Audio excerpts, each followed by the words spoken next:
Bonsoir Alexander Makogonov, merci d'être notre invité. Vous êtes le porte-parole de l'ambassade de Russie en France. On va parler des mots qui ont été prononcés par certains. Il faudra se retrouver un jour autour de la table. C'est ce qu'a dit le président Macron hier à Sharm el-Sheikh à l'occasion de la COP27. Il y a des gens qui, auprès des républicains américains, disent qu'il faut peut-être arrêter ou baisser l'aide à l'Ukraine. Qu'est-ce qui va se passer sur ce front-là? Comment ça va se passer? On va en parler parce que c'est l'actualité. Mais d'abord, aujourd'hui, vous ne pouvez pas gagner la guerre sur le terrain militaire. Alors, vous voulez rendre la vie insupportable aux civils de Kiev et aux autres villes. Vous, les Russes, l'armée russe, bombardent les centrales électriques, les réseaux de chauffage urbain et les équipements de télécommunication. Est-ce que ça ne peut pas être qualifié de crime de guerre? Il s'agit de décisions prises par nos militaires. S'il s'agit des objets d'infrastructures assez précis, donc là, c'est leur cible. Donc là, ils font leur travail. Qui touche les civils, qui touche la vie quotidienne des civils.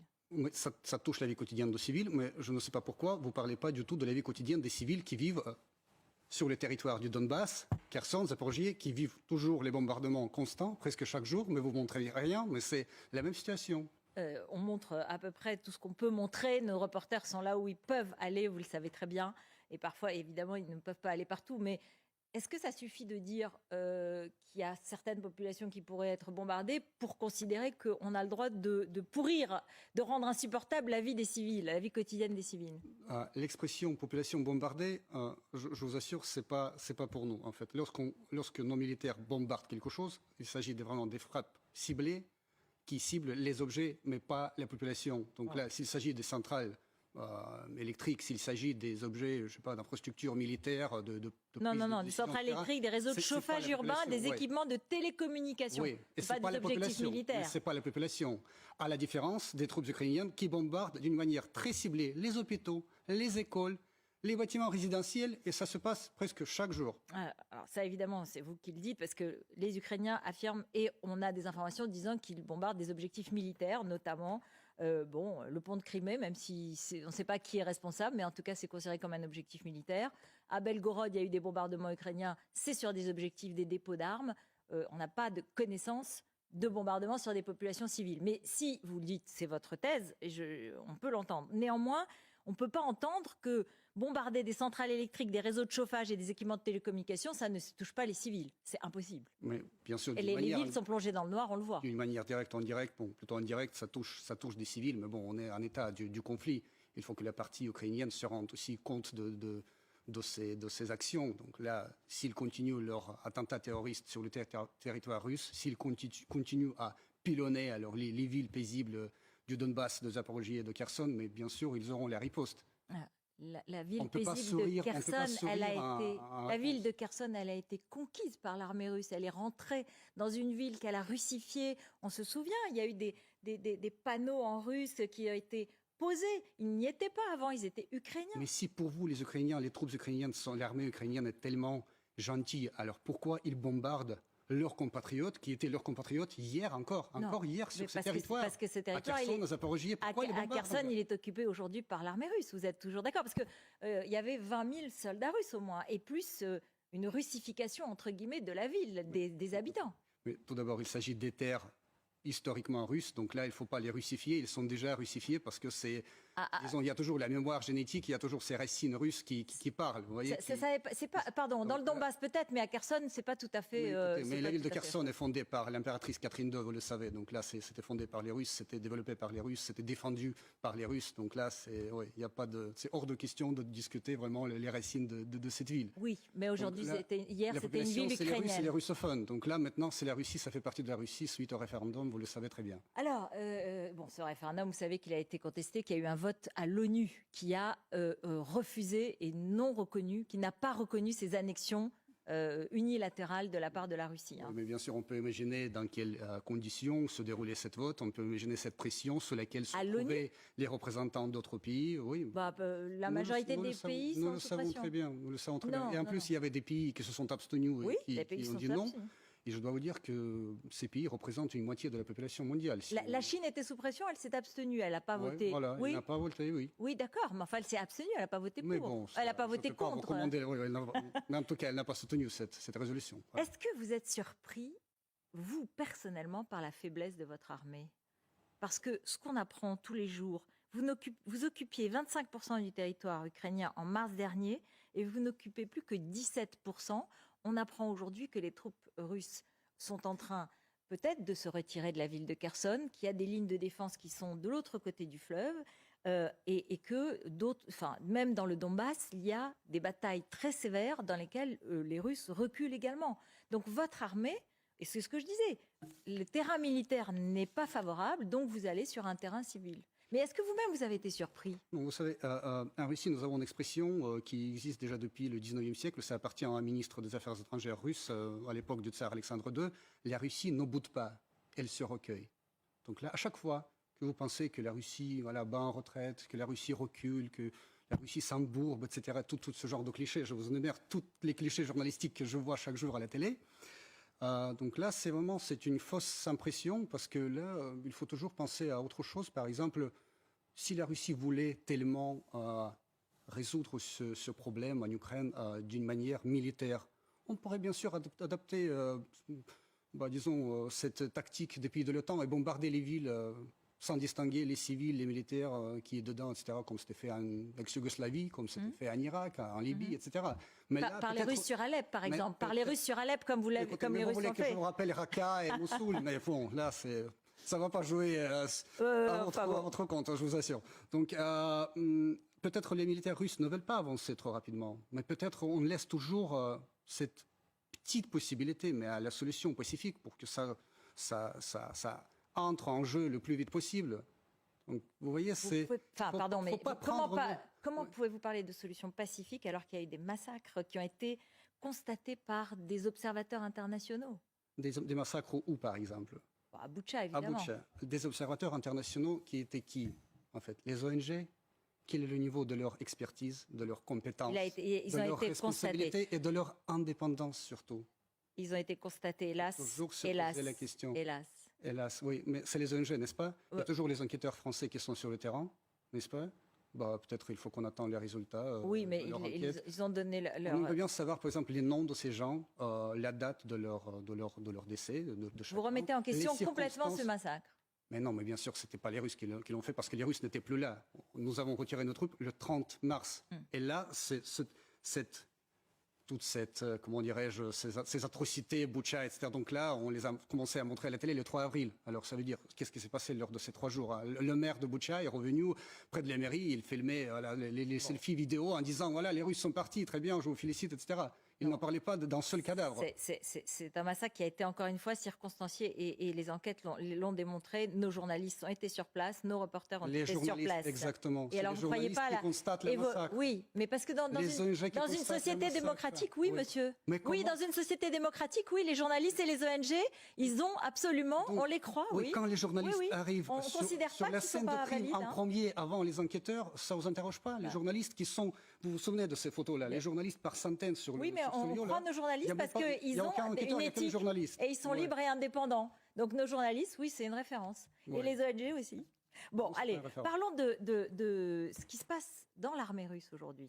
Je voudrais qu'on écoute ces témoignages de mères de soldats qui sont extrêmement émus, bouleversés, qui considèrent que leurs enfants sont de la chair à canon. Elles sont dans la région de Koursk et leurs enfants ont été envoyés dans le Lugansk. Écoutez. Первый же день, когда их привезли, их поставили на передовую линию.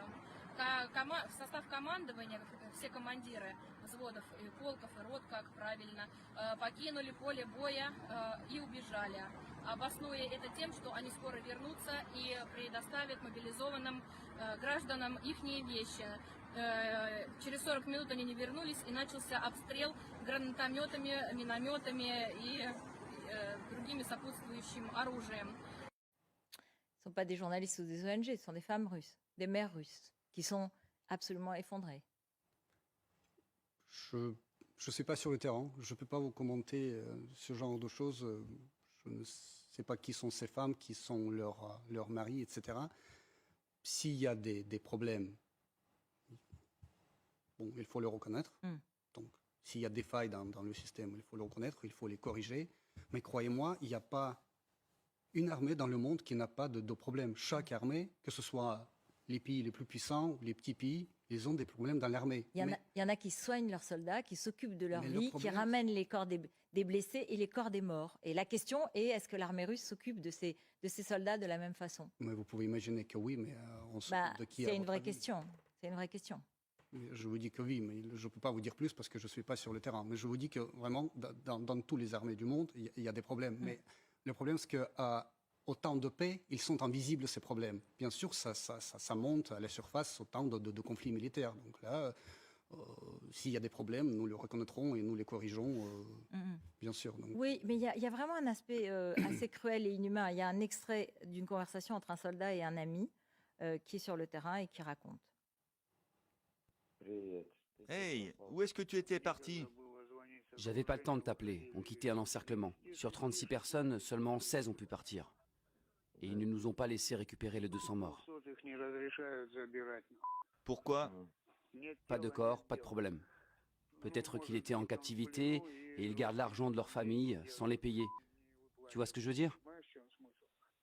C'est ce que j'allais dire. Ils continuent avec leurs coups en douce. Oui, ils s'allongent et on ne peut plus les soulever. Bon, c'est assez terrible comme description de vie des mais soldats. vous montrez un extrait avec le label du renseignement ukrainien. Les gens qui parlent russe, mais vous savez très bien que les Ukrainiens ils parlent le russe aussi bien que les Russes. Donc là, ils peuvent vous monter n'importe quelle histoire. Et Bon, vous vous savez bien diffusez, comment ça se passe. Ça se passe sur les réseaux sociaux parce qu'il n'y a pas d'autres moyens de diffusion. il faut Il y a des vérifier, médias revérifier. indépendants. Ouais, Oui, c'est ce qu'on fait. C'est ce qu'on fait. Comme Mais il y disait a- Clémenceau, ne mange jamais tant que pendant la guerre et après la chasse. Donc là, voilà, Tout est il à faut mensonge. toujours distinguer entre les infos et les infox. Voilà. Il y en a plein qui circulent partout sur Internet, sur les réseaux sociaux, sur les chaînes Telegram, Bien etc. sûr. Mais Ah, faut pas en général, prendre tout au premier degré. Hein. non, mais ça c'est sûr, et c'est pour ça que nous avons vérifié ces informations. Mais comment vous expliquez que le président Poutine a signé un décret pour que les prisonniers auteurs de crimes graves soient mobilisés? Je ne peux pas vous donner les détails de mobilisation, Ouais. mais si vous vous souvenez très bien, les Ukrainiens, ils ont commencé à mobiliser les prisonniers dès les premiers jours du conflit. Donc là, vous n'êtes pas étonné. Pourquoi me poser cette question par rapport à la Russie Donc si les prisonniers Bah, sont mobilisés, peut-être ils préfèrent d'aller sur le front Je- que de passer leurs les jours. Ukrainiens ont mobilisé leur population, qui étaient des réservistes et qui sont allés se battre. Mais les prisonniers aussi, certains- les prisonniers aussi, leur distribuant les armes à tout va, et donc là, aucun souci, vous n'avez même pas mentionné ces épisodes-là. Mais bon, si c'est cas, s'il y en a, mais bon, je peux imaginer la logique de ces gens qui sont mobilisés dans les prisons. et qui ne préfèrent d'aller vont plutôt pas sur le respecter le code de la guerre. front. Pourquoi vous êtes tellement sûr s'ils vont respecter Parce le que ce code sont de la des criminels.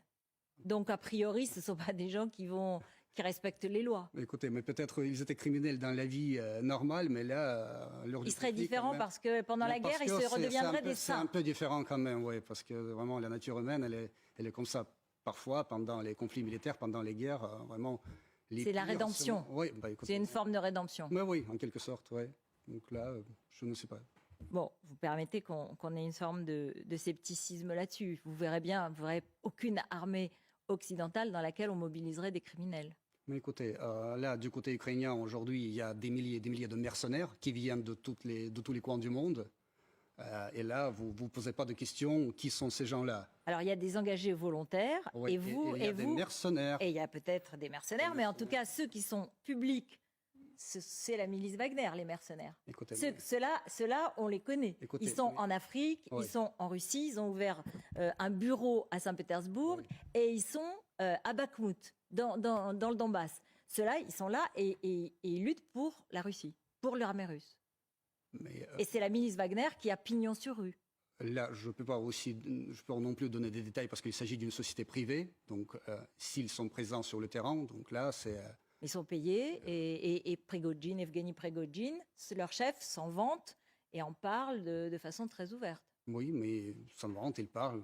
Je ne peux pas vous commenter des commentaires d'une personne privée Enfin, qui. là, pardon, monsieur le Ouais. porte-parole, Ouais. c'est de la langue de bois incroyable. Ouais, écoute. Vous savez très bien que c'est un des conseillers ou d'un des proches de Vladimir Poutine, s'il s'en réclame, et vous me dites que c'est une personne privée et que vous ne le connaissez pas. J'en sais rien, mais vous parlez Ah. toujours des mercenaires russes, soi-disant Wagner. Là, la encore milice ça, oui, Wagner. mais vous parlez jamais des mercenaires du côté ukrainien. Pourquoi? Mais il y en a 8000. Non, mais moi, je vous parle de la milice Wagner. On la connaît, nous, les Français, parce qu'ils sont aussi en Afrique et qu'ils font beaucoup de mal. Et ils sont aussi en Ukraine du côté de l'armée russe. Je veux dire, il s'agit d'une compagnie privée. Alors là, comment je peux vous commenter les actions d'une société privée? Il y a des sociétés de sécurité, il y en a plein dans tous les pays, dans les États-Unis. Non, pas qui. Enfin, celle-là, elle est en France connue. aussi, Elle est connue et on connaît sa capacité de nuisance. D'ailleurs, Evgeny Prigojine, hier, il a reconnu qu'il avait commis des ingérences dans les élections. Et il a dit oui, hier, aujourd'hui et demain, nous nous sommes ingérés, nous nous ingérons dans les élections des pays occidentaux. Mais comment je peux vous commenter ça? Il s'agit d'une personne privée. Peut-être il a dit, je sais pas, c'était une sorte d'une blague, si vous voulez, une sorte d'un trolling, Ouais.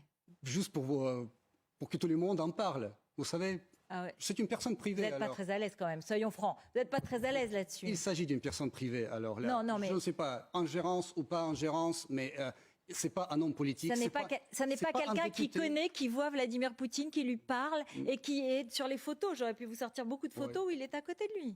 Mais c'est pas un homme politique, c'est pas un ministre, c'est pas un député. Alors il ne représente que lui-même. Donc là, je sais pas les ingérences, je sais pas ce qu'il faisait avant, après, ce qu'il va faire dans le futur. En tout cas, vous Je dites, peux pas vous dites que commenter. les officiels russes ne font pas cette ingérence, c'est ça? Mais bon, les officiels, bien sûr que non, parce que là, lorsqu'il s'agit des élections aux États-Unis ou ailleurs, c'est toujours le peuple qui décide. Donc là, ingérence, vous êtes trop, peut-être je sais pas, vous exagérez trop. Vous pensez que la Russie peut vraiment influencer sur la vie des millions d'électeurs dans les pays, mais c'est un sort d'un compliment en quelque sorte, mais c'est pas vrai du tout. Bon, en tout cas, vrai du Evgeny Prigojine, lui, il s'en réclame. Le voilà, c'est une photo que vous voyez avec moi, où on les voit tous les deux côte à côte à plusieurs reprises.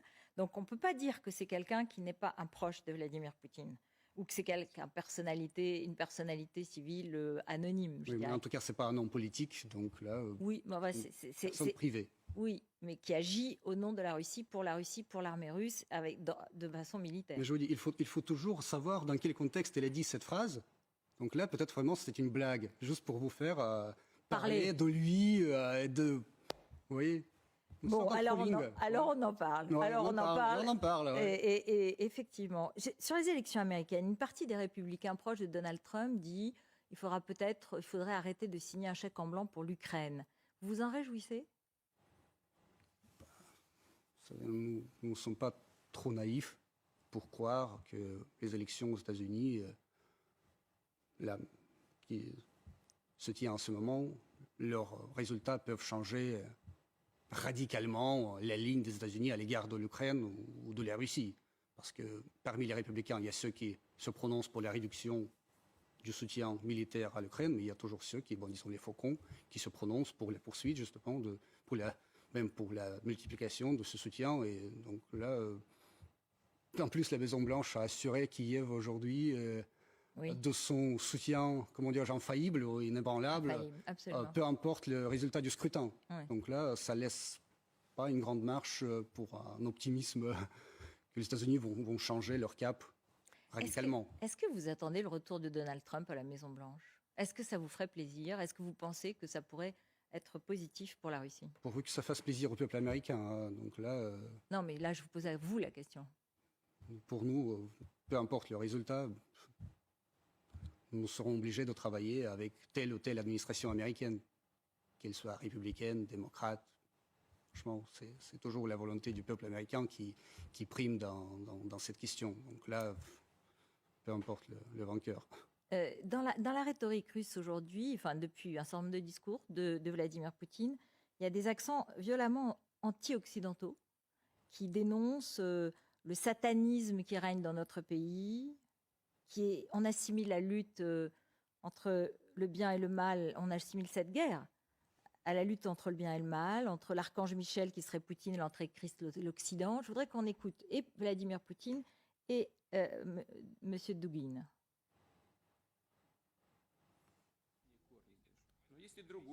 Il y a un autre Occident, agressif, cosmopolite, néocolonial, qui sert d'outil aux élites néolibérales.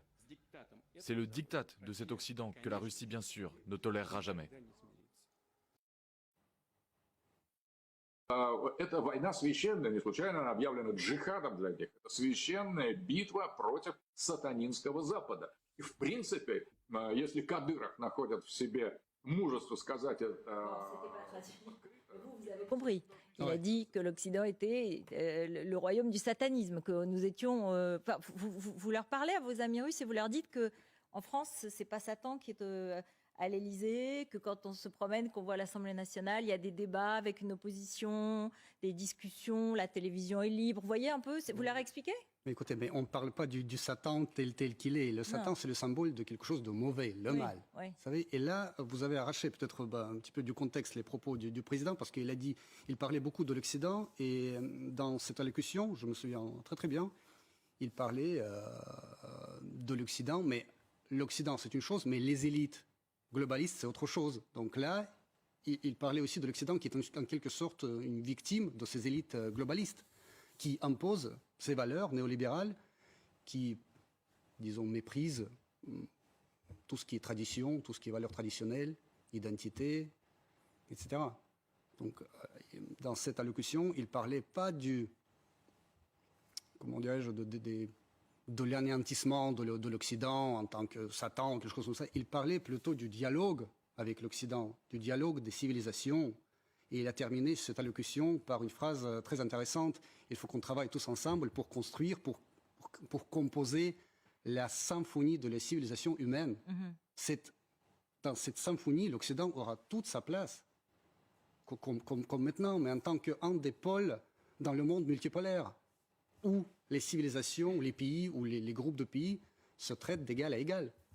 Oui, Dans le cadre du dialogue sans dictat hégémonique de qui que ce soit, d'un pays ou d'un groupe de pays, c'est extraordinaire. mais dans le cadre du dialogue. C'est extraordinaire Il faut- d'entendre ça alors que Ouais. la Russie a Le problème, c'est que, envahi l'Ukraine le 24 février avec 100 000 soldats. écoutez, mais il ne faut pas nous prendre pour les agresseurs. Vous savez très bien que dans cette situation, on agit comme défenseurs. Nous sommes venus là-bas pour défendre les populations russes et russophones du Donbass et pour éliminer les menaces qui provenaient du territoire ukrainien depuis assez longtemps. Parce que le pays était pompé, littéralement pompé d'armes occidentaux ces dernières années. Mais Monsieur Makogonov, pourquoi est-ce qu'à ce moment-là, vous n'avez pas continué cette guerre du Donbass? Vous êtes allé à Kiev. Vous avez voulu faire tomber le gouvernement de Kiev. C'était une guerre totale que vous vouliez faire et que vous n'avez pas réussi à faire. Mais c'était pas la reconquête de territoire éventuellement. C'est déjà peut-être une question, mais la question n'était pas ça. C'était vous êtes allé à Kiev. Vous dites, vous êtes allé à Kiev, on n'était pas à Kiev. Enfin, vous savez avez très essayé, bien. vous avez Ouais, essayé. non, on n'a même pas peut-être essayé, on a cerclé Kiev, on a resté quelques temps là-bas. Et dès que les négociations ont commencé avec l'Ukraine, en tant que geste de bonne volonté, pour montrer notre bonne volonté de continuer ces négociations, nous avons retiré tout de suite nos troupes. C'était fait le 30 mars. Oui, parce que les On n'avait pas cet la défense objectif. antiaérienne et les missiles ukrainiens ont désarmé vos avions qui ont été abattus et vos chars qui ont dû faire demi-tour. On n'avait pas cet objectif de prendre Kiev. Donc là, si on avait cet objectif, peut-être qu'il y aurait des batailles, ou bon, j'imagine même pas, mais on n'avait pas cet objectif. Donc là, les conquêtes, disons, les conquêtes territoriales, ça ne fait pas partie de nos objectifs. Donc là, c'est la situation qui nous a obligés de protéger la population russophone, russe et russophone, sur ce territoire où nous sommes maintenant, qui est rattaché à la Russie. Oui, justement.